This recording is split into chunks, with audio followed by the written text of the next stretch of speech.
سلیب زده کړې کورس پارت 2 لکه څرنګه چې تاسو ته پته ده موږ د پکسلیب کورس سٹارټ کړی نو نن یې پارت 2 دی موږ په پارت 1 کې هم یو څه خبرې کړې د پکسلیب اړوند ده نو په دې ویډیو کې هم د پکسلیب زده کړه د پکسلیب کې موږ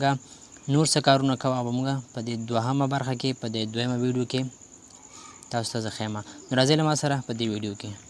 نو ګورئ موږ را رسېدلي یو کوم ځای ته سایز ته موږ دا سایز ویلو چې په دې کې موږ د خط اندازه غټو او راغټو په دې کې موږ د خط سایز برابرولی شو اوس راځو پینټینګ ته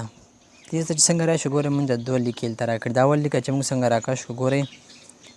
که خط لاندې کوم بارډر موجود وي نو هغه بارډر نه خط ښي طرف ته ځي او لاندې خط چې موږ څنګه کش کړو نو ګورئ د چپ طرف ښي طرف بارډر مخې ته ځي یعنې خط په خپل ځای پاتې کېږي که لاندې لیکه وخوځو موږ نو ښي طرف ته بارډر به یې خوځېږي او که بره لیکه موږ وخوځو نو چپ طرف ته بارډر به ورسره خوځېږي د دې دنده دا ده او راځو ګورئ کلر ته کلر کې خو تاسو ته پته ده چې په دې کې رنګ بدلېږي ګورئ آسماني رنګ بلک کلر ریډ کلر چې کوم کلر تاسو دې ځای نه ورکولی شئ او بیا ګورئ لاندې دې ځای کې یو بل آپشن هم دی ګورئ موږ په دې نیو ټیکس لیکل شوی که نه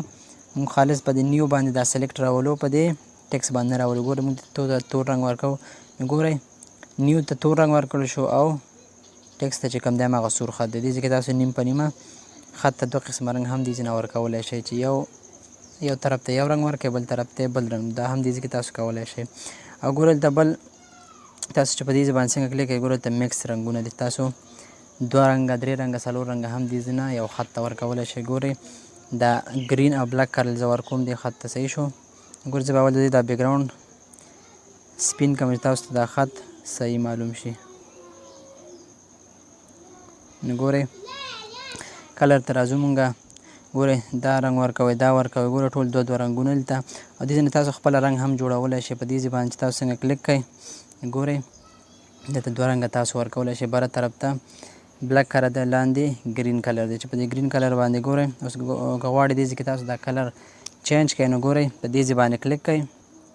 بیا به راشئ په دغه کلر باندې دې ځای کې فرض که زه ورکوم تک سور رنګ ګورئ څنګه دا سور کمه دا اوکې کمه ګورئ دې طرف ته سور رنګ شو که غواړئ بره طرف ته دا تور کلر چینج کړئ نو دلته په دې نقطه باندې کلیک کوئ بیا تاسو دې کلر ته راشئ دې ځای کې فرض که زه دا زیړ رنګ ورکوم صحیح ده یلو کلر په دې باندې دا اوکې کوم نو ګورئ ریډ او یلو کلر یو ځای شو ګورئ که تاسو غواړئ دریم کلر هم په دې کې ور واچوئ نو تاسو به څه کوئ په دې پلس باندې به کلیک کوئ ګورئ دلته دریمه خانه هم جوړه شوله نو بیا به تاسو په دې باندې ځای په ځای کلیک کوئ دا دې ته به هم تاسو یو بلو کلر به زه ورکړم ګورئ نو ګورئ موږ سره چې کوم دی درې کلر یو ځای شو نو موږ دغه ځای نه دا رنګ خپل کلر خوځولی را خوځولی هم شو چې په هر ډیزاین موږ برابرولی شو